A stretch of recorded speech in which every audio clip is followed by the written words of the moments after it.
여러분 주위에 항상 필요할 때만 연락이 오는 지인이 있으신가요? 이런 사람은 내가 연락하기 전까지 절대 먼저 연락하는 일이 없는데요. 내가 연락한 만큼은 아니더라도 한 번쯤은 연락해 주기를 기대하지만 그런 일은 없더라고요. 물을 주지 않아 말라서 죽어버리는 화분처럼 연락 없는 관계는 점점 흐릿해져 끊어지게 됩니다. 가족이라도 연락 없이는 한결같은 관계를 이어가기 힘든데요. 이런 인간관계 꼭 유지해야만 할까요? 먼저 연락을 안 하는 데에는 여러 가지 사연이 있을 것입니다. 살아가면서 여유가 없을 수도 있고 혼자인 것을 즐기는 경우도 있습니다. 또 자신의 가치관에 따른 소통 방식과 생활 방식이 달라서일 수도 있습니다. 그래서 현재 나와 문제가 있는 사람이 나의 성향과 생각이 맞는 사람인지도 깊게 생각해 봐야 합니다. 그리고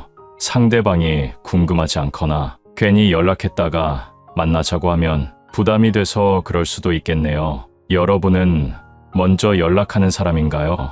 아니면 그 반대의 사람인가요? 연락하는 것에는 간단하게 두 가지 이유가 있습니다. 먼저 첫 번째는 자기가 필요해서, 두 번째는 상대방이 어떻게 지내는지 안부를 묻기 위해서 하는 경우입니다. 여기서 자기가 필요해서 연락하는 경우는 상대방에게 절대 먼저 연락을 하지 않습니다. 나에게 무언가 필요할 때만 연락하는 사람이 있으신가요? 아니면 그렇게 느껴지는 사람이 있으신가요? 이러한 연락 문제로 스트레스를 조금이라도 받고 있는 분이라면 본 영상을 끝까지 시청하셔서 꼭 도움이 되기를 바랍니다. 나의 주변에 누군가가 연락 문제로 속상하게 하고 있다면 그 사람을 떠올리며 들어보신다면 충분히 도움이 될 것입니다. 연락을 먼저 안 하는 경우를 크게 두 가지로 말씀드릴 수 있는데요. 첫째는 나이가 들어갈수록 혼자가 편한 성격으로 변했기 때문입니다.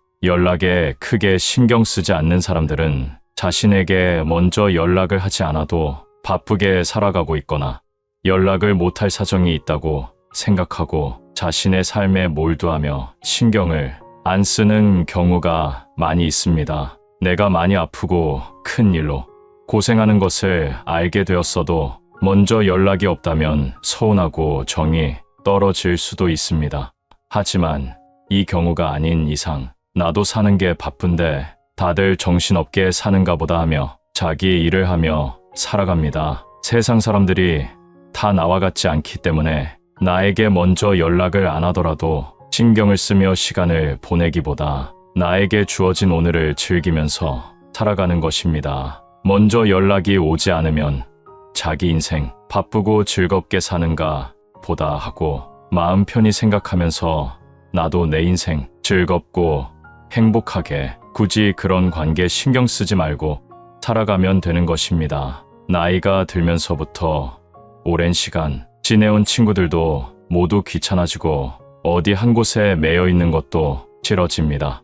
혼자서 내 마음의 공부나 그동안 남만 생각하다가 놓쳤던 지식들을 채우는 것이 더 나은 친구가 되기도 합니다. 혹시 혼자서 시간을 잘 보내지 못하는 성격이라면 만남과 연락에 크게 집착을 갖게 되고 하루 종일 연락이 언제 오는지 초조불안해 할 수 있습니다. 내가 아닌 남에게 흔들리고 내 인생의 주인이 내가 아닌 삶은 그렇게 좋은 삶이 아닙니다. 내 인생의 주인이 내가 되어 열심을 다해 살아가며 집중한다면 결국 내 삶이 변화되어 연락이나 만남에 연연하지 않게 됩니다. 그래서 연락이 오지 않거나 와도 크게 신경 쓰지 않고 우리가 정말 인연이라면 다시 만날 거라는 생각과 함께 쿨한 성격으로 변화가 되어 있는 나를 발견하게 될 것입니다. 그리고 연락을 하는 것이 나에게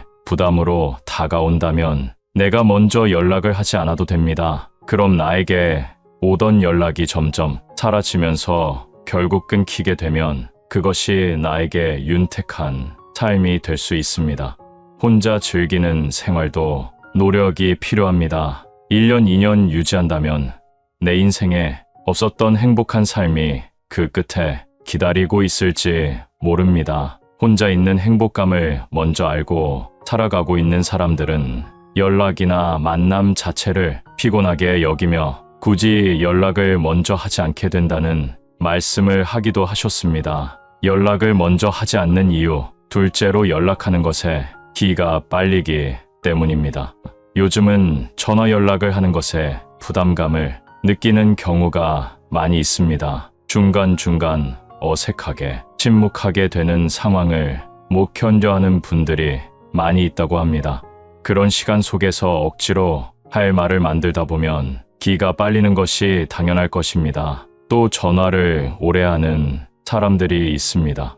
잘 지내는지 정도의 안부 인사에 너무 많은 말을 쏟아내 듣는 것만으로도 기가 빨리게 됩니다. 주위에 전화기를 오래 잡고 있는 사람들 있으신가요? 전화, 통화 내용이 재밌으면 괜찮을 수도 있겠지만 반응을 보이며 듣고 있어야 하는 그 시간이 빨리 끊고 싶어 초조하기만 합니다. 또한 말이 끊기지가 않아 전화조차 끊자고 할 수 없는 상황에 타이밍만 보고 있습니다. 그리고 대하기 어려운 사람과의 통화라면 더더욱 리액션에 신경을 써야 하고 웃기도 해야 하는데 에너지가 너무 많이 쓰인다는 것입니다. 특히 내 얘기를 잘 듣고 있는지 확인하며 눈치를 살피는 사람도 있기 때문에 그 사람과는 선뜻 통화하기가 두려워지기도 합니다. 이렇게 어느 정도 거리를 두면 편해지는 관계가 있습니다. 감정에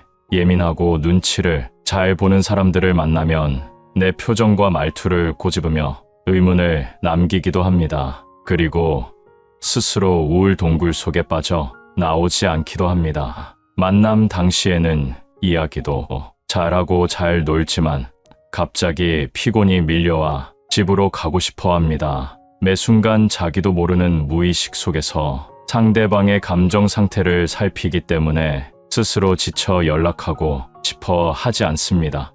이 외에도 많은 이유가 있을 것입니다. 그러니 연락을 받지 않고 나에게 먼저 연락을 하지 않아도 내 삶을 위해서 나에게 집중하면 나 자신을 바로 볼 수 있게 됩니다. 그럼 나의 장점과 단점을 알게 되고 장점은 특화시키고 단점을 장점으로 발전시킬 수 있게 됩니다. 나의 취미도 활동도 모든 것에 변화가 오게 되고 특기도 많이 생기게 될 것입니다. 그렇게 되면 오지 않는 연락에 신경 쓰지 않게 되는 것은 물론 많은 이점을 쌓게 되어 주위 사람들에게 도움을 주는 사람이 되어 있을 것입니다. 결국 나 자신을 잘 알고 잘 가꾸면 많은 사람들이 저절로 나를 찾게 되고 나를 따라오게 되는 것입니다. 특기가 있음으로 해서 주변을 꼬박꼬박 신경 쓰지 않고 혼자의 인생을 즐긴다면 나와 공통된 관심사를 가진 사람들을 인연으로 만날 수도 있고 재미없고 지루한 대화도 시간 가는 줄도 모를 만큼의 대화로 만들어갈 수 있습니다. 그럼 연락을 절대 먼저 안 하는 사람을 만나지 말아야 할 이유 3가지에 대해 나눠보도록 하겠습니다. 첫 번째로 스트레스는 나만 받습니다. 인간관계를 유지하기 위해서는 노력이 필요합니다. 연락 없는 상대를 기다리며 노력은 나 혼자 하는 건가 하는 생각에 점점 기운이 빠집니다. 매번 만남 전화를 하고 약속을 잡고 장소를 정하고 이런 관계가 힘들고 지친다면 스트레스를 받아가며 관계를 유지해야 할 이유가 있을까요? 연락이 오지 않으면 오지 않는 대로 만나지 않아도 된다고 생각하는 것이 스트레스를 줄이는 방법입니다. 상대는 나만큼 연락을 중요시하지 않을 수도 있는데 매번 나만 먼저 연락하고 노력하고 걱정하는 게 억울하고 답답할 것입니다. 이처럼 상대방과의 연락을 위해서 혼자 노력을 해야만 이어지는 관계라고 생각하는 것이 스스로를 힘들게 만드는 것입니다. 이러한 생각은 조마조마하고 위태롭기만 합니다. 어린아이가 부는 바람에 바로 꺼져버리는 흔들리는 촛불과도 같습니다. 인생은, 특히 나의 인생은 혼자 책임지고 혼자 떠나는 여정입니다. 나의 주변에 돈독한 친구와 사랑하는 가족이 있더라도 나의 인생의 건강과 행복에 대한 책임은 나에게 있는 것입니다. 그래서 타인으로 인한 스트레스를 받으며 살 바에야 만나지 않는 것이 낫습니다. 이런 마음을 가지고 있다면 신기하게도 상대방에게 먼저 연락이 올 것입니다. 두 번째 이유로 상대방이 나를 피하는 것일 수 있습니다. 만약 상대방에게서 연락이 오지 않는다면 두 번째 이유로 생각해 볼 수 있을 것입니다. 인간은 내가 필요할 때면 더 찾고 필요치 않으면 더 이상 찾지 않습니다. 심심하고 지루한 일상을 위해, 그리고 정서적 안정감과 물질적인 것을 위해 만남을 필요로 할 수 있다는 것입니다. 큰 일, 즉 경조사와 같은 일 외에도 아무 때나 전화해서 고주알미주알 자랑하거나 남의 이야기를 하는 것도 다 필요에 의한 연락에 포함됩니다. 상대방에게 자기 위주의 이기적인 만남과 연락을 하고 있지는 않으신가요? 혹시 친하다고 생각하는 사람이 절대 먼저 연락을 하지 않는다면 꼭 생각해 보시면 좋겠습니다. 그 사람은 나의 연락이 부담스럽거나 일부러 피하고 있는 것일 수도 있습니다. 상대와의 약속이 취소되어 다음 약속을 잡아야 하는데도 잡지 않는다면 나와 상대를 위한 거리를 만들어 두는 것도 좋은 방법이 되겠습니다. 마지막 세 번째, 가장 중요한 시간을 낭비하고 있는 것입니다. 언제나 시간은 한정되어 있습니다. 이토록 소중한 시간에 먼저 연락이 오지 않는 사람들을 신경 쓰고 스트레스를 받으며 연락과 만남을 유지해 가기에는 안타깝게도 나에게 주어진 시간은 정해져 있다는 것입니다. 현재도 빠르게 지나가고 있는 시간들을 나에게 투자하는 것은 어떨까요? 내가 진심으로 즐기고 좋아하는 활동에 소중한 시간을 투자하여 새로운 것들을 배워간다면 새로운 인연이 찾아올 것입니다. 사람들은 관심사가 맞으면 누구나 쉽게 친해질 수 있습니다. 오히려 오래 알고 지낸 사람보다 더 가까운 사이가 될 수 있습니다. 연락이 잘 안 되는 사람에게 혼자 노력하면서 관계를 유지하려고 하기보다 가까운 문화센터나 지역 모임, 종교 활동에서 공통 관심사를 가진 사람들과 만나 소통하며 관계 유지를 하는 것이 다가올 미래를 행복하게 보낼 수 있는 현명한 방법이 될 것입니다. 세상에서 나 자신이 제일 소중합니다. 나에게 연락을 잘하지 않는 상대에게 스트레스 받지 말고 과감히 멀어지는 것이 나를 위한 일입니다. 세상에서 나 자신을 제일 사랑하세요. 나와 맞지 않는 상대 때문에 나를 갉아먹는 삶을 보내지 않으셨으면 좋겠습니다. 나는 어떤 삶을 살고 있나요? 혼자서도 어디든 갈 수 있고 혼자서도 즐기는 삶을 살고 계신가요? 지금 하고 싶은 것을 시작하세요. 그런 사람들 때문에 나의 노력, 정성, 시간, 그리고 마음 쓰지 마세요. 원래 사람은 이기적인 존재입니다. 나 또한 그런 모습이 있을 것입니다. 우리는 자기 입장, 내 입장을 먼저 생각합니다. 그러니 당연하게도 나는 연락을 잘하는데 항상 내가 먼저 연락하는데 쟤는 왜 나한테 무관심하지, 쟤는 왜 연락을 먼저 안 하지 하면서 나와 같은 행동을 하기를 바라는 것은 욕심일 수 있습니다. 내가 상대방의 마음을 어떻게 할 수 없어도 내 마음은 마음먹으면 내 마음대로 할 수 있습니다. 내가 받아들일 수 있는 관계가 어디까지인지 생각하고 이어간다면 마음이 편해질 것입니다. 상대방도 나도 서로를 아끼며 노력하는 관계는 일에 치이고 삶이 여유가 없어 연락을 못하더라도 미안해하며 한 통의 연락에도 고마워할 것입니다. 시간이 많이 지나도록 연락을 못했어도 만났을 때 편안하고 어색해하지 않고 즐겁고 좋다면 그것 자체로 좋은 관계가 아닐까요? 여러분 주위에 항상 필요할 때만 연락이 오는 지인이 있으신가요? 이런 사람은 내가 연락하기 전까지 절대 먼저 연락하는 일이 없는데요. 내가 연락한 만큼은 아니더라도 한 번쯤은 연락해 주기를 기대하지만 그런 일은 없더라고요. 물을 주지 않아 말라서 죽어버리는 화분처럼 연락 없는 관계는 점점 흐릿해져 끊어지게 됩니다. 가족이라도 연락 없이는 한결같은 관계를 이어가기 힘든데요. 이런 인간관계 꼭 유지해야만 할까요? 먼저 연락을 안 하는 데에는 여러 가지 사연이 있을 것입니다. 살아가면서 여유가 없을 수도 있고 혼자인 것을 즐기는 경우도 있습니다. 또 자신의 가치관에 따른 소통 방식과 생활 방식이 달라서일 수도 있습니다. 그래서 현재 나와 문제가 있는 사람이 나의 성향과 생각이 맞는 사람인지도 깊게 생각해 봐야 합니다. 그리고 상대방이 궁금하지 않거나 괜히 연락했다가 만나자고 하면 부담이 돼서 그럴 수도 있겠네요. 여러분은 먼저 연락하는 사람인가요? 아니면 그 반대의 사람인가요? 연락하는 것에는 간단하게 두 가지 이유가 있습니다. 먼저 첫 번째는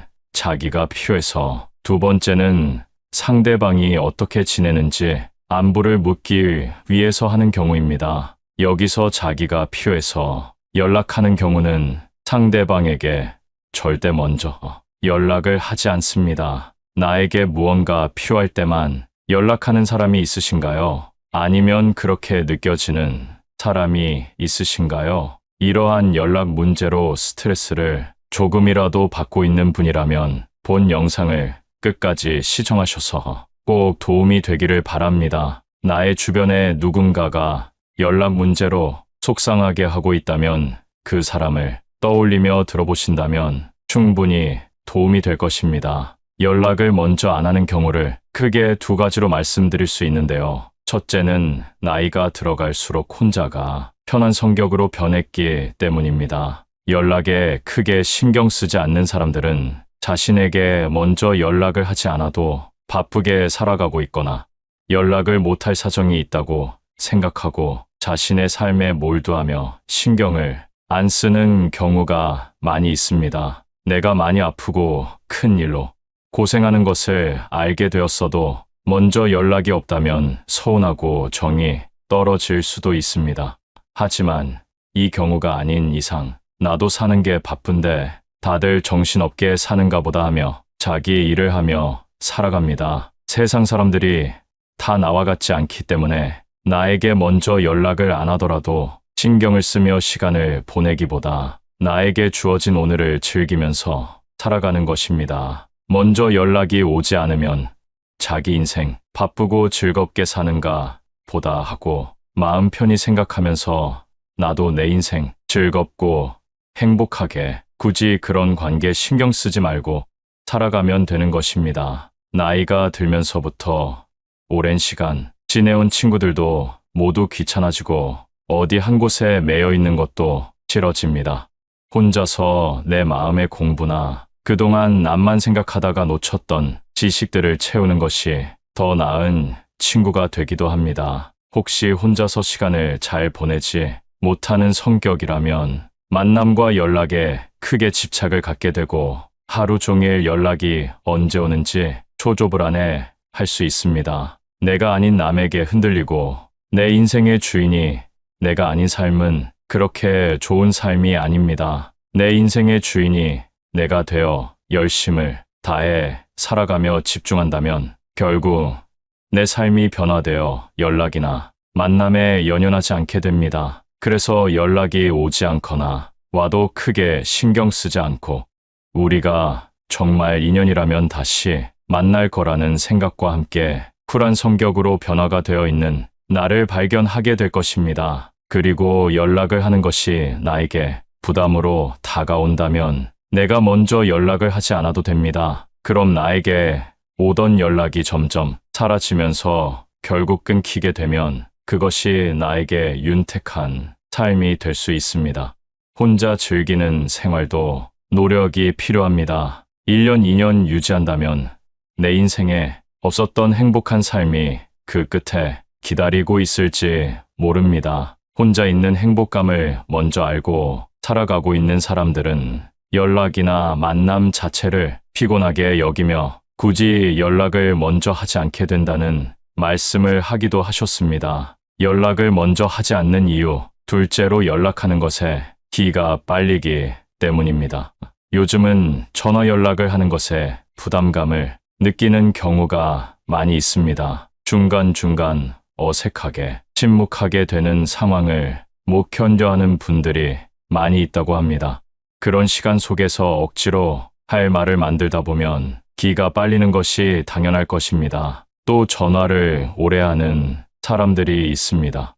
잘 지내는지 정도의 안부 인사에 너무 많은 말을 쏟아내 듣는 것만으로도 기가 빨리게 됩니다. 주위에 전화기를 오래 잡고 있는 사람들 있으신가요? 전화, 통화 내용이 재밌으면 괜찮을 수도 있겠지만 반응을 보이며 듣고 있어야 하는 그 시간이 빨리 끊고 싶어 초조하기만 합니다. 또한 말이 끊기지가 않아 전화조차 끊자고 할 수 없는 상황에 타이밍만 보고 있습니다. 그리고 대하기 어려운 사람과의 통화라면 더더욱 리액션에 신경을 써야 하고 웃기도 해야 하는데 에너지가 너무 많이 쓰인다는 것입니다. 특히 내 얘기를 잘 듣고 있는지 확인하며 눈치를 살피는 사람도 있기 때문에 그 사람과는 선뜻 통화하기가 두려워지기도 합니다. 이렇게 어느 정도 거리를 두면 편해지는 관계가 있습니다. 감정에 예민하고 눈치를 잘 보는 사람들을 만나면 내 표정과 말투를 꼬집으며 의문을 남기기도 합니다. 그리고 스스로 우울 동굴 속에 빠져 나오지 않기도 합니다. 만남 당시에는 이야기도 잘하고 잘 놀지만 갑자기 피곤이 밀려와 집으로 가고 싶어 합니다. 매 순간 자기도 모르는 무의식 속에서 상대방의 감정 상태를 살피기 때문에 스스로 지쳐 연락하고 싶어 하지 않습니다. 이 외에도 많은 이유가 있을 것입니다. 그러니 연락을 받지 않고 나에게 먼저 연락을 하지 않아도 내 삶을 위해서 나에게 집중하면 나 자신을 바로 볼 수 있게 됩니다. 그럼 나의 장점과 단점을 알게 되고 장점은 특화시키고 단점을 장점으로 발전시킬 수 있게 됩니다. 나의 취미도 활동도 모든 것에 변화가 오게 되고 특기도 많이 생기게 될 것입니다. 그렇게 되면 오지 않는 연락에 신경 쓰지 않게 되는 것은 물론 많은 이점을 쌓게 되어 주위 사람들에게 도움을 주는 사람이 되어 있을 것입니다. 결국 나 자신을 잘 알고 잘 가꾸면 많은 사람들이 저절로 나를 찾게 되고 나를 따라오게 되는 것입니다. 특기가 있음으로 해서 주변을 꼬박꼬박 신경 쓰지 않고 혼자의 인생을 즐긴다면 나와 공통된 관심사를 가진 사람들을 인연으로 만날 수도 있고 재미없고 지루한 대화도 시간 가는 줄도 모를 만큼의 대화로 만들어갈 수 있습니다. 그럼 연락을 절대 먼저 안 하는 사람을 만나지 말아야 할 이유 3가지에 대해 나눠보도록 하겠습니다. 첫 번째로 스트레스는 나만 받습니다. 인간관계를 유지하기 위해서는 노력이 필요합니다. 연락 없는 상대를 기다리며 노력은 나 혼자 하는 건가 하는 생각에 점점 기운이 빠집니다. 매번 만남 전화를 하고 약속을 잡고 장소를 정하고 이런 관계가 힘들고 지친다면 스트레스를 받아가며 관계를 유지해야 할 이유가 있을까요? 연락이 오지 않으면 오지 않는 대로 만나지 않아도 된다고 생각하는 것이 스트레스를 줄이는 방법입니다. 상대는 나만큼 연락을 중요시하지 않을 수도 있는데 매번 나만 먼저 연락하고 노력하고 걱정하는 게 억울하고 답답할 것입니다. 이처럼 상대방과의 연락을 위해서 혼자 노력을 해야만 이어지는 관계라고 생각하는 것이 스스로를 힘들게 만드는 것입니다. 이러한 생각은 조마조마하고 위태롭기만 합니다. 어린아이가 부는 바람에 바로 꺼져버리는 흔들리는 촛불과도 같습니다. 인생은 특히 나의 인생은 혼자 책임지고 혼자 떠나는 여정입니다. 나의 주변에 돈독한 친구와 사랑하는 가족이 있더라도 나의 인생의 건강과 행복에 대한 책임은 나에게 있는 것입니다. 그래서 타인으로 인한 스트레스를 받으며 살 바에야 만나지 않는 것이 낫습니다. 이런 마음을 가지고 있다면 신기하게도 상대방에게 먼저 연락이 올 것입니다. 두 번째 이유로 상대방이 나를 피하는 것일 수 있습니다. 만약 상대방에게서 연락이 오지 않는다면 두 번째 이유로 생각해 볼 수 있을 것입니다. 인간은 내가 필요할 때면 더 찾고 필요치 않으면 더 이상 찾지 않습니다. 심심하고 지루한 일상을 위해, 그리고 정서적 안정감과 물질적인 것을 위해 만남을 필요로 할 수 있다는 것입니다. 큰 일, 즉 경조사와 같은 일 외에도 아무 때나 전화해서 고주알미주알 자랑하거나 남의 이야기를 하는 것도 다 필요에 의한 연락에 포함됩니다. 상대방에게 자기 위주의 이기적인 만남과 연락을 하고 있지는 않으신가요? 혹시 친하다고 생각하는 사람이 절대 먼저 연락을 하지 않는다면 꼭 생각해 보시면 좋겠습니다. 그 사람은 나의 연락이 부담스럽거나 일부러 피하고 있는 것일 수도 있습니다. 상대와의 약속이 취소되어 다음 약속을 잡아야 하는데도 잡지 않는다면 나와 상대를 위한 거리를 만들어 두는 것도 좋은 방법이 되겠습니다. 마지막 세 번째, 가장 중요한 시간을 낭비하고 있는 것입니다. 언제나 시간은 한정되어 있습니다. 이토록 소중한 시간에 먼저 연락이 오지 않는 사람들을 신경 쓰고 스트레스를 받으며 연락과 만남을 유지해 가기에는 안타깝게도 나에게 주어진 시간은 정해져 있다는 것입니다. 현재도 빠르게 지나가고 있는 시간들을 나에게 투자하는 것은 어떨까요? 내가 진심으로 즐기고 좋아하는 활동에 소중한 시간을 투자하여 새로운 것들을 배워간다면 새로운 인연이 찾아올 것입니다. 사람들은 관심사가 맞으면 누구나 쉽게 친해질 수 있습니다. 오히려 오래 알고 지낸 사람보다 더 가까운 사이가 될 수 있습니다.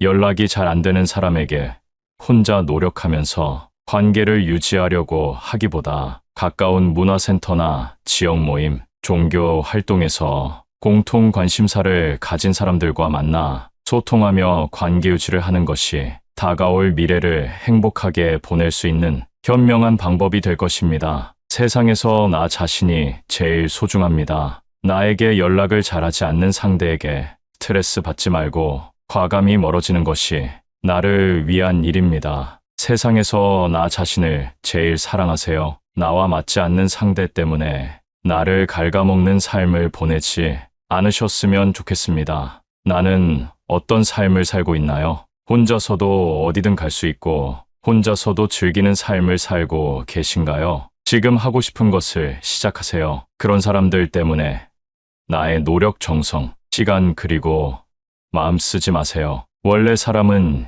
이기적인 존재입니다. 나 또한 그런 모습이 있을 것입니다. 우리는 자기 입장, 내 입장을 먼저 생각합니다. 그러니 당연하게도 나는 연락을 잘하는데 항상 내가 먼저 연락하는데 쟤는 왜 나한테 무관심하지, 쟤는 왜 연락을 먼저 안 하지 하면서 나와 같은 행동을 하기를 바라는 것은 욕심일 수 있습니다. 내가 상대방의 마음을 어떻게 할 수 없어도 내 마음은 마음먹으면 내 마음대로 할 수 있습니다. 내가 받아들일 수 있는 관계가 어디까지인지 생각하고 이어간다면 마음이 편해질 것입니다. 상대방도 나도 서로를 아끼며 노력하는 관계는 일에 치이고 삶이 여유가 없어 연락을 못하더라도 미안해하며 한 통의 연락에도 고마워할 것입니다. 시간이 많이 지나도록 연락을 못했어도 만났을 때 편안하고 어색해하지 않고 즐겁고 좋다면 그것 자체로 좋은 관계가 아닐까요? 이 영상을 보고 계시는 여러분 모두 힘들고 지치는 인간관계, 이제는 떨쳐버리시고 조금이라도 그 스트레스에서 벗어나셨으면 좋겠습니다. 행복한 삶을 응원하겠습니다. 감사합니다. 주말에 할머니네 집에 작은 아들 내외가 방문했습니다. 하지만 할머니는 잠시 머뭇거리고는 문을 열어줍니다. 어머니, 저희 왔어요. 잘 놀다 가라.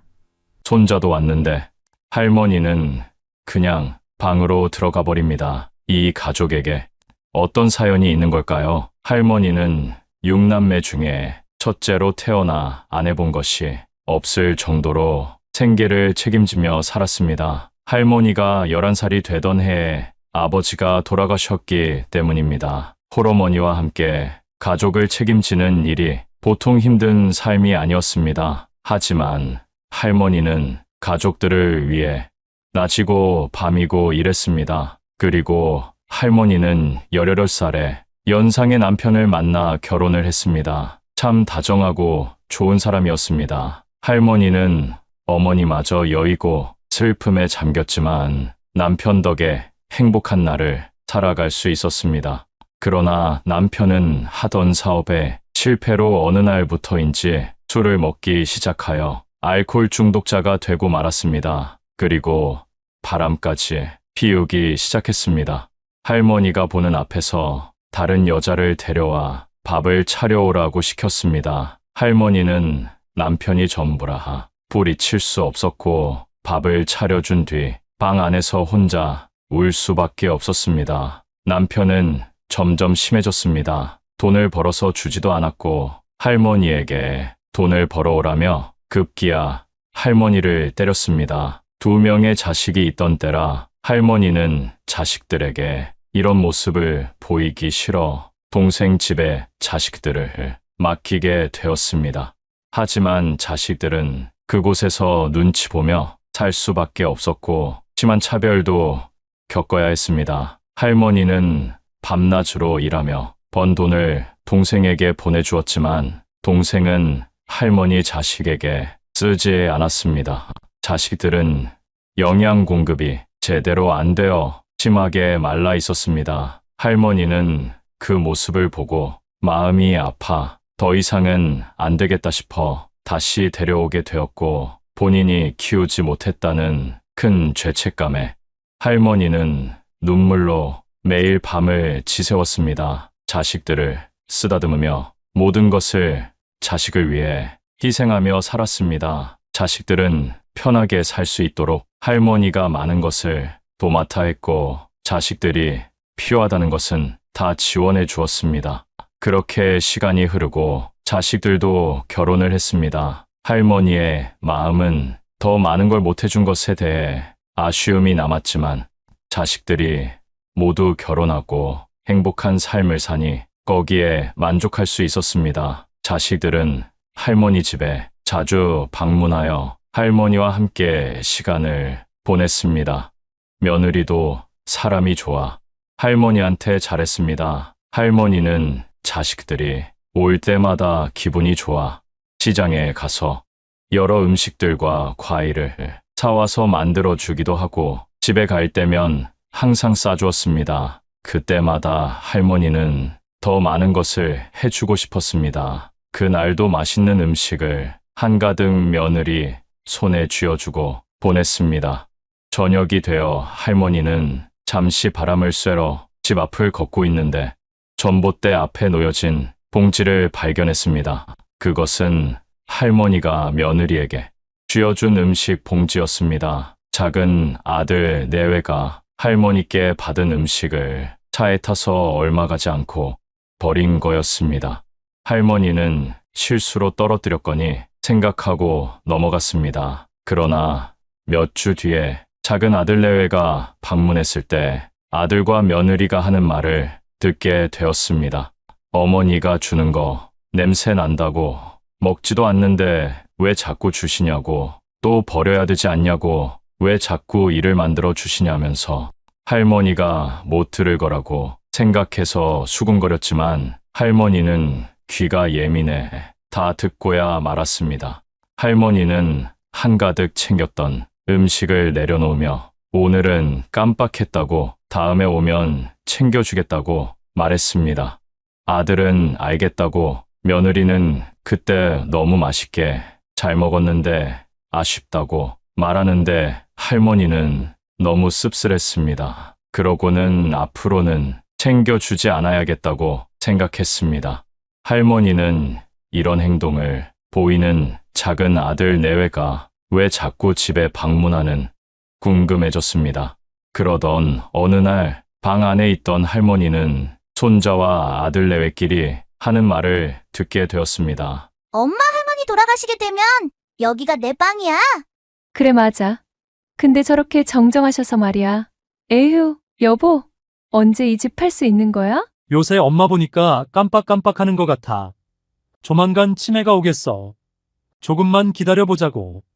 이 말을 들은 할머니는 적지 않은 충격을 받고 말았습니다. 할머니는 큰아들 내외는 자기들끼리 살겠다며 해외로 나갔고 작은 아들 내외만 할머니 곁에 있었는데 그 이유가 할머니가 살고 있는 집 때문이었다니 할머니는 안 그래도 집을 물려주려고 생각은 하고 있었지만 작은 아들 내외 대화에 크게 실망하고 말았습니다. 손자까지 이미 자기 집으로 생각하고 있다니 할머니는 일단은 모른 척하기로 했습니다. 얼마 후에 할머니의 생신이 다가왔습니다. 할머니는 매번 가던 식당 말고 다른 데로 가자고 했습니다. 그러자 며느리는 어머니, 여기 좋아하시잖아요. 손주도 좋아한다며 핑계를 대기 시작했습니다. 할머니는 기분 좋게 시간을 보내고 싶어서 알겠다고 했습니다. 하지만 할머니는 먹는 내내 불편했습니다. 이유는 아들이 큰아들과 통화하는 것을 듣게 되었기 때문입니다. 할머니, 집 얘기로 싸우질 않나. 오늘 밥값까지 아깝다는 내용이었습니다. 할머니는 점점 실망이 커져갔습니다. 할머니는 더 먹으면 체할 것 같아 화장실을 간다며 일어나서 계산을 하고 식당을 나왔습니다. 그러고는 먼저 집에 간다는 연락을 남기고 할머니는 집 앞 길을 혼자 걸었습니다. 하늘의 달도 할머니를 외면하는 것 같았습니다. 할머니 눈에서 그만 눈물이 흐르고 말았습니다. 살아온 인생이 참 비참했습니다. 할머니는 집에 돌아가 방에서 한참을 숨죽여 울었습니다. 자식들은 할머니가 왜 늦었는지 묻지도 않고 자기네들끼리 TV를 보며 낄낄거렸습니다. 할머니는 인생을 돌아보며 깨닫기 시작했습니다. 멀리 사는 자식도 가까이 사는 자식도 하나같이 계산 속에 살고 있는 것을 볼 때 또 그것을 가지고 싸우는 모습을 볼 때 그렇게 서글플 수가 없었습니다. 할머니는 10살이 되기도 전부터 산전수전 겪은 일들을 기억하고는 다짐했습니다. 이제라도 내 삶을 살아보자고, 이제 부모 노릇 그만하고 나를 위해서 살아보자고 큰 결심을 시작했습니다. 할머니는 자식들을 위해 희생하며 살아온 것을 생각하며 지금껏 못 해본 것들을 하나하나 적었습니다.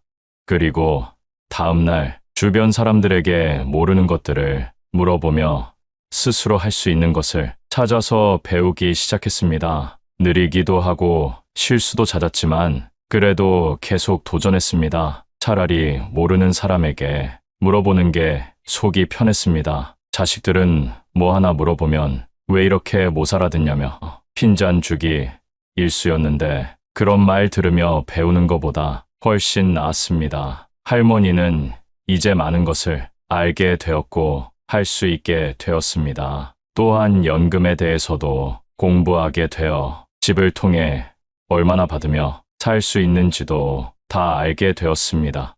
이를 알게 된 며느리는 할머니에게 화를 내며 자기 준다는 이 집을 왜 어머니가 계속 살려고 하시냐며 큰 소리를 쳤습니다. 아들도 덩달아 치매 걸리면 누가 돌봐주냐며 자기네들밖에 없는 거 아니냐며 이야기합니다.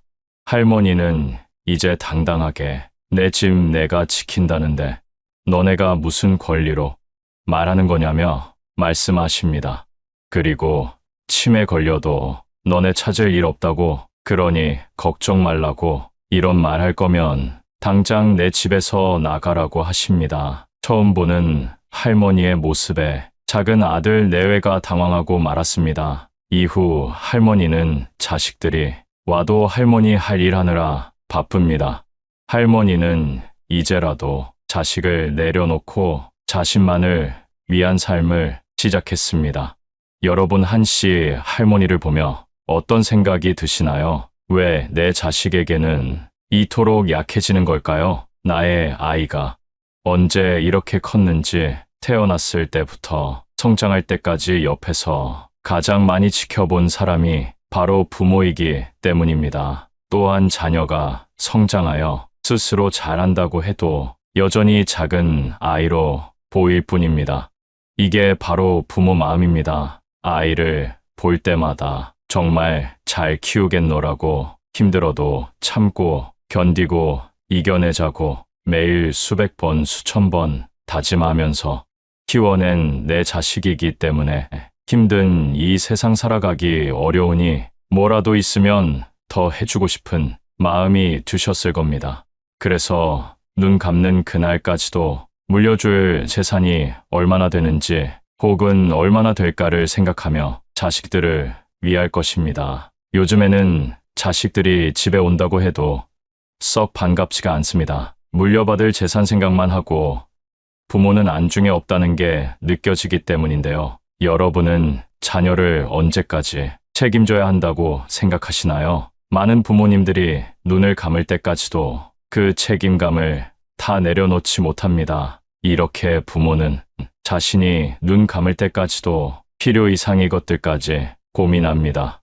하지만 자식들은 부모의 마음과 같지 않습니다. 구체적으로 알아보면 옛날만 해도 자식이 부모를 부양한다는 의견이 많았지만 최근에는 그렇지 않습니다. 오히려 부모님의 노후는 본인 스스로 준비해야 한다는 의견이 대다수인 것으로 나타났습니다. 많은 분들이 노년기에는 자녀와 거리두기를 하는 것이 낫다는 것을 알고 있습니다. 현재 이를 실천하시는 분들 중에는 자식을 손님이라고 생각하고 20년 귀하게 대하고 떠날 땐 아쉽지만 보내주는 것입니다. 어떤 분들은 자식들이 집에 와도 마음 다해 반기지 않습니다. 지혜롭게 헤쳐나가는 분들은 손님이 있는 동안에 하지 못했던 나의 것을 위해 잘 살아가고 계십니다. 여러분은 어떤 삶을 원하시나요? 요즘이나 옛날이나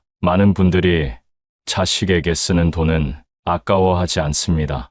그리고 재산의 대부분을 물려주려고 합니다. 그리고 자신에게 쓰려면 아까워합니다.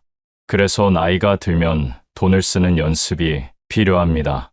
돈은 쓰기 위해 번다는 말이 있습니다. 남은 노후만큼은 우리 부모님들 자신을 위해서 편안하게 지내셨으면 좋겠습니다.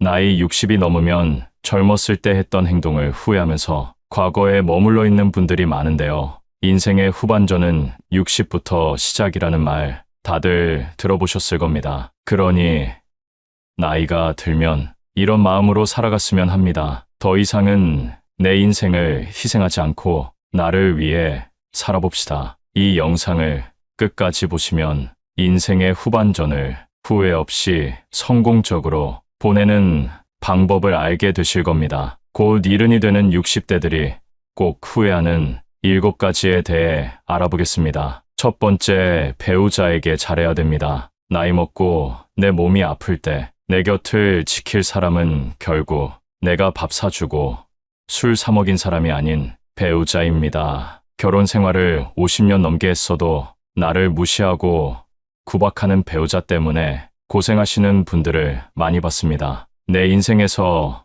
어쩌면 나보다 더 소중히 여겨야 할 사람에게 무뚝뚝하고 퉁명스럽게 대하고 무시하지 마세요. 어떤 남편은 밖에서 대인 소리를 듣고 아주 평판이 좋은데 집에 있을 때면 배우자에게 욕설을 하고 술주정을 한다고 합니다. 앞과 뒤가 다른 모습에 괴로워하고 서러워하는 분들을 많이 봤습니다. 이런 사연을 접하면 우리 어머니 생각도 나고 마음 한켠이 아려옵니다. 배우자를 막 대한 사람의 말로는 말씀드리지 않아도 잘 아실 겁니다. 만약 지금 나의 행동이 상대를 무시하고 상처를 주고 있다면 지금이라도 늦지 않았습니다. 사과와 반성은 인생을 나아지게 만들어줍니다. 내가 아프면 자식이 날 챙길 거라고요? 천만의 말씀입니다. 아무리 금지옥역 키웠어도 자식은 자식입니다. 자식은 자식의 역할이 있고 배우자는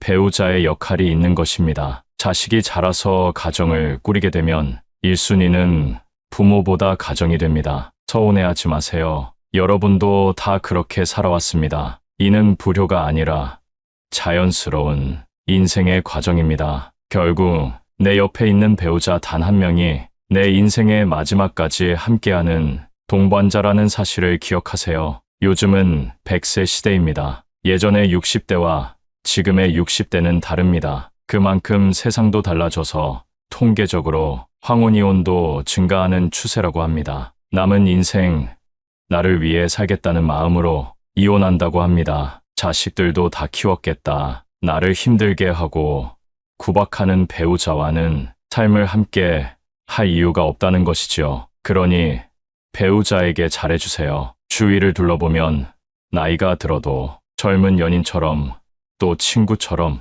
알콩달콩 살아가는 노부부도 많습니다. 얼마 전 등산이나 산책 같은 운동이나 취미도 함께하며 공감대를 형성하고 친구처럼 지내는 분들을 봤는데요. 그분들이 하시는 말씀이 어딜 가도 함께할 사람이 있으니 마음이 너무 편하다고 합니다. 이렇게 배우자와 가깝게 지내면 장점이 많습니다. 내가 힘들 때 내 고민을 털어놓을 수 있고 그 비밀이 다른 곳에 새어나갈 걱정을 하지 않아도 됩니다. 그리고 진정한 나의 편이 한 명 있는 것만으로도 삶에서 큰 힘이 됩니다. 더 늦어서 후회하기 전에 따뜻한 가정을 만들어 보세요. 두 번째, 혼자 잘 지내는 방법을 배워야 합니다. 혼자 있을 때 외로움을 느끼는 분일수록 연습해야 합니다. 성인이 되면 홀로서기 해야 된다고들 말합니다. 하지만 60이 넘고 70이 다가와도 진정한 홀로서기를 하신 분은 몇 없습니다. 머리로는 알지만 마음과 행동이 따라주지 않는 것이지요. 그래서 나이가 들어 자식에게 의지하거나 배우자만을 바라보고 살아가면 언젠가 내가 혼자가 됐을 때 견뎌내기 힘들어집니다. 또한 지인들이 많으면 많을수록 노후의 상처나 배신당할 일이 많아집니다. 나이가 들수록 친구는 필요하지 않다 라고 하는 말을 유튜브에서 많이 봤습니다. 제 생각에도 맞는 말인 것 같습니다. 성인이 되고 환경이 다른 곳에서 살아가다 보면 가치관이 바뀌고 처한 환경도 달라지기 때문에 친했던 친구가 점점 불편해지곤 합니다. 이럴 때 사람들은 굉장히 불안해하고 나에게 무슨 문제가 있는 것은 아닌가 걱정하게 되는데요. 전혀 걱정할 일이 아니고 인생을 살면서 겪는 아주 자연스러운 일이라고 말씀드리고 싶습니다. 그렇기 때문에 어쩌면 우리의 삶에서 고독과 외로움은 당연히 겪어야 하는 일입니다. 따라서 우리는 혼자서 잘 지내는 방법을 알아야 된다는 것입니다. 이제부터는 여러분을 위한 삶을 살아보세요. 하고 싶었던 취미도 배워보고 건강을 위한 운동 관리도 해보는 겁니다. 사람이 나이 60이 넘으면 만나는 사람이 점점 적어지는 것이 현실입니다. 그렇다고 우울해하지 마세요. 오히려 잘된 일입니다. 혼자 지내는 방법을 알려드리기 위해 만난 분들이 저에게 하는 말이 있습니다. 이제 혼자가 더 편하다 라고 말씀하십니다. 혼자서 산책도 하고 유튜브도 보고 등산하면서 새로운 사람들과 대화하고 마음 편하게 사는 삶이 이렇게 좋은 줄 몰랐다고 하십니다. 이런 마음가짐으로 세상을 살면 타인을 만나도 의지하는 마음이 없습니다. 그렇기 때문에 남의 눈치를 볼 일도 없고 오히려 그 당당한 태도 때문에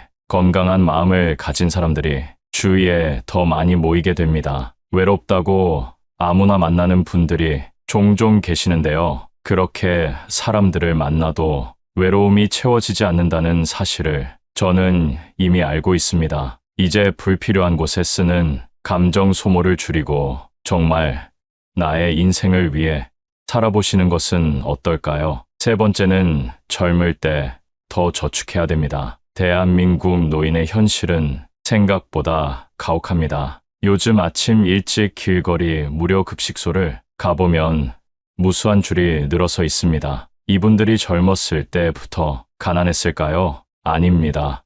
단지 돈을 많이 모으지 못하고 은퇴한 분들이 대부분일 겁니다. 안 그래도 돈이 없으면 서러운데 늙어서 돈이 없는 것만큼 서러운 일이 없습니다. 최소한의 생활비는 있어야 그나마 평범한 노후 생활이 가능합니다. 인생의 흑자 구간이 우리의 청춘 때라고 합니다. 은퇴 후 노후를 맞이하게 되면 그때부터는 사실상 적자 구간입니다. 다시 말해 젊었을 때 모아둔 돈으로 노후 생활을 한다는 의미입니다. 그러나 내가 돈을 좀 잘 번다고 해서 씀씀이가 커지는 분들이 많습니다. 하지만 나이가 들수록 소비는 점점 커지고 수입은 적어지는 것이 현실입니다. 나이 들어 돈이 없으면 초라하고 자식 보기도 미안하며 어디가 아프기라도 하면 그 치료비 때문에 생활고에 시달리게 될 수 있습니다. 어디 그뿐만일까요? 나이 들어 돈이 없으면 친구 만나기도 꺼려집니다. 자식들에게 무시당하기도 하고 그 때문에 무기력해지고 우울에 빠지기도 합니다. 우리나라의 노인 빈곤율이 1위라는 사실 알고 계셨나요? 그러니 지금이라도 금융에 대한 공부는 기본적으로 해두시면 좋습니다. 우리나라 사람들 대부분이 열심히 일할 줄은 아는데 재테크할 줄은 모른다고 합니다. 자산을 불리고 부자가 되는 것을 목표로 하는 모습을 부정적으로 보던 시절도 있었습니다. 그러나 그 누구도 우리의 노후를 책임져 주지 않습니다. 그렇기 때문에 내 노후는 내가 책임진다는 생각으로 저축하는 습관을 가지고 재테크 공부를 해보세요. 네 번째, 건강을 잘 챙겨야 합니다. 요즘 100세 시대란 말이 많이 들립니다. 물론 평균 수명은 80세 정도에 그쳤다고 하지만 예전과 다르게 사람의 수명이 늘어난 것은 자명한 사실입니다. 그러니 지금부터 건강관리를 잘 하셔야 됩니다. 요즘 60대 얼굴을 보면 40대 같은 분들도 많이 보입니다. 그리고 건강관리를 잘 못해서 후회하는 분들을 많이 봤습니다. 건강의 중요성은 젊었을 때는 잘 모르다가 나이가 들면서 더 체감하게 된다고 합니다. 여러분은 늙어서 많이들 걸리는 질병을 떠올리면 어떤 것들이 있나요? 치매나 암, 콩팥병, 당뇨 등이 떠오르실 텐데요. 실제로 이런 질병들은 젊었을 때 하는 건강관리를 통해 발병률을 현저히 낮출 수 있다고 합니다. 오랫동안 살더라도 병상에 누워 장수한다면 무슨 의미가 있을까요? 그렇기 때문에 조금이라도 빨리 건강관리를 위한 운동을 시작하시는 것이 좋습니다. 건강을 잃으면 인생의 전부를 잃은 것이다 라는 말 들어보셨죠? 그러면 노후에 하기 좋은 건강관리 방법은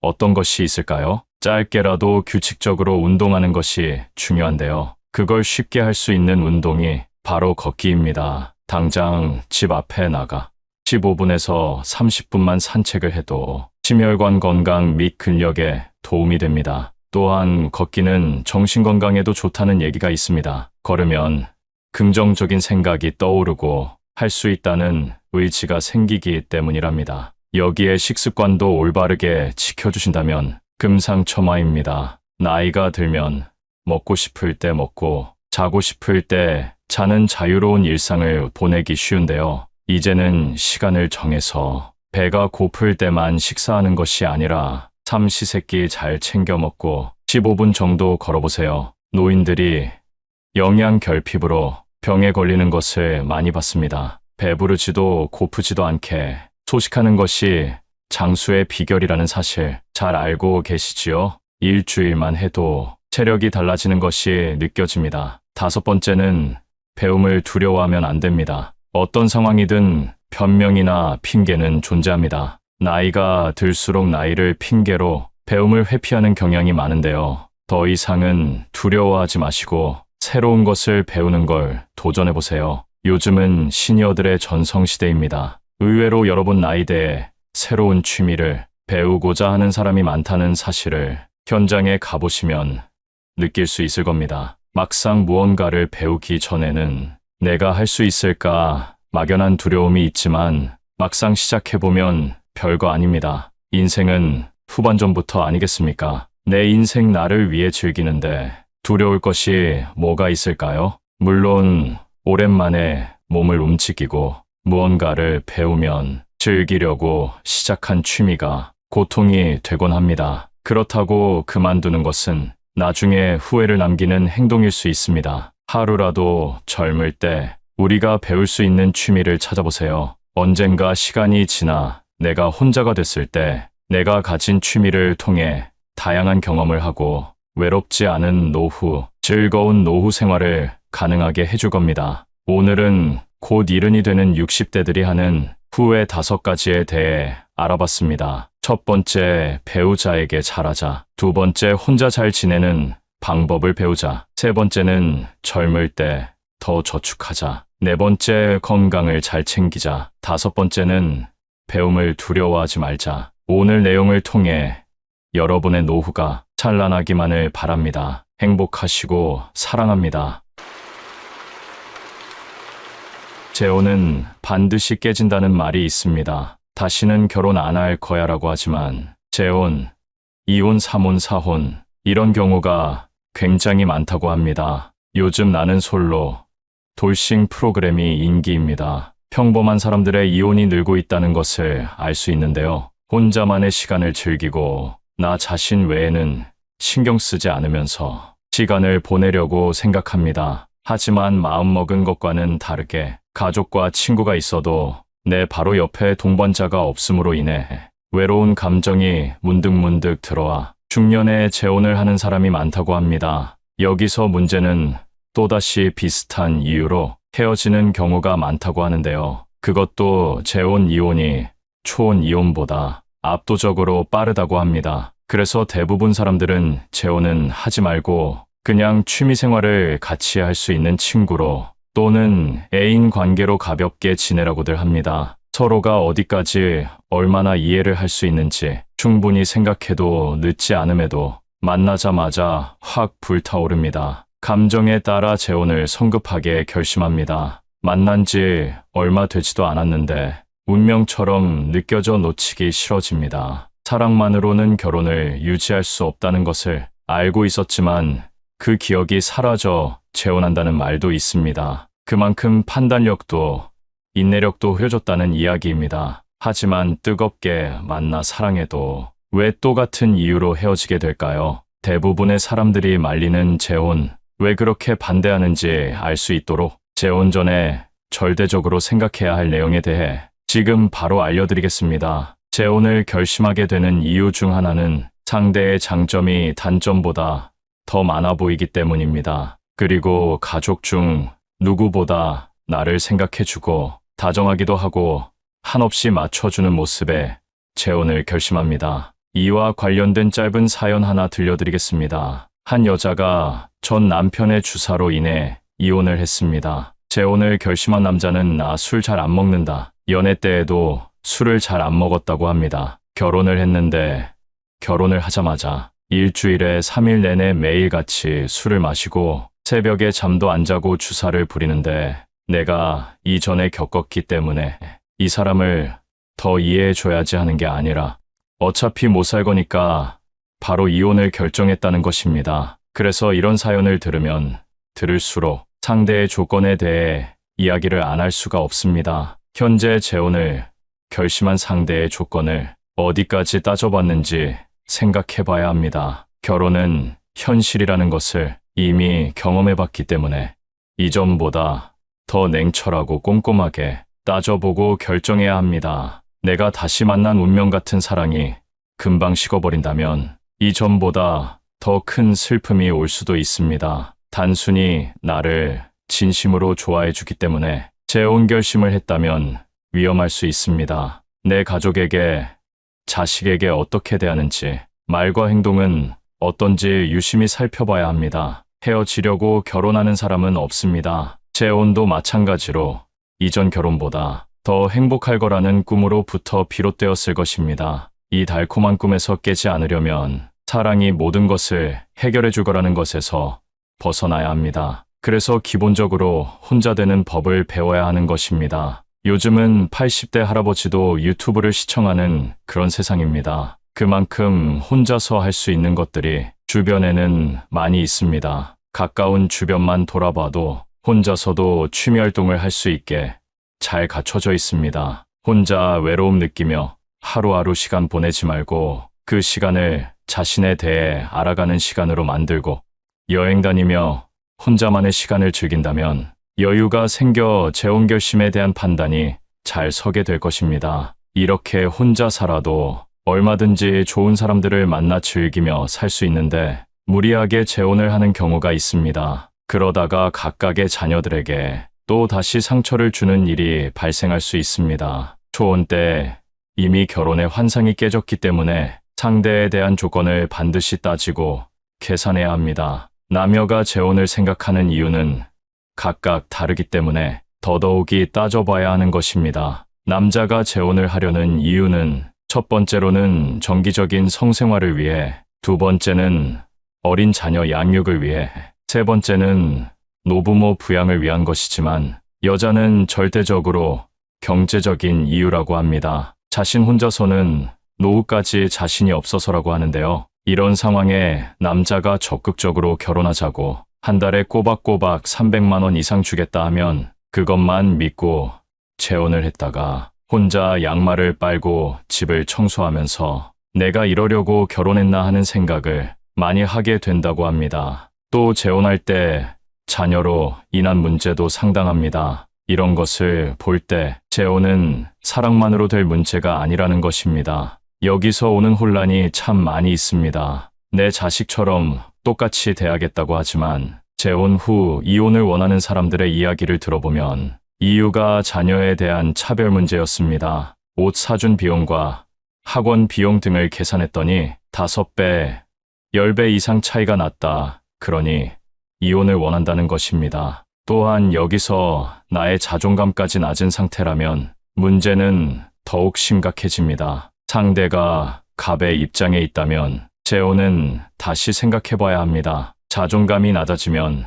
낮아질수록 내 주변에는 이상한 사람만 꼬여 있습니다. 내가 을의 입장이면 상대가 떠날까봐 매일 불안하고 오라고 하면 오고 가라고 하면 가고 그런 연애를 하면서도 쉽사리 헤어지지도 못합니다. 하지만 현재 이것을 보고 계신다면 빠르게 정리하는 것이 좋습니다. 그래서 혼자 되는 법을 배우고 시행해 보라고 한 것입니다. 중년의 삶을 축하할 때 이제는 꽃길만 걷자라는 표현을 하기도 합니다. 이처럼 꽃길만 걷는 삶을 사는 사람들을 보면 작은 일이라도 하면서 돈을 벌기도 하고 혼자 할 수 있는 취미를 찾아 즐기기도 합니다. 그리고 건강 유지를 위해 운동은 필수입니다. 혼자서 하고 싶은 것을 찾아서 시간을 보냅니다. 타인의 시선을 의식하지도 에너지를 낭비하지도 않습니다. 나의 외로움과 공허함을 타인을 만나 채우려고 하지 않습니다. 이렇게 꽃길만 걷는 연습을 하다 보면 어느새 자유를 찾아 더 좋은 만남을 하고 있을 것입니다. 그리고 앞서 말했던 판단력과 인내력, 기억력을 잘 사용할 수 있는 능력이 생기게 될 것입니다. 재혼의 목적을 잃지 않고 나 자신을 우선으로 생각한다면 절대 아무나 만나지 않게 될 것입니다. 아니면 한 사람과 친구처럼 10년 이상 유지하다가 이제는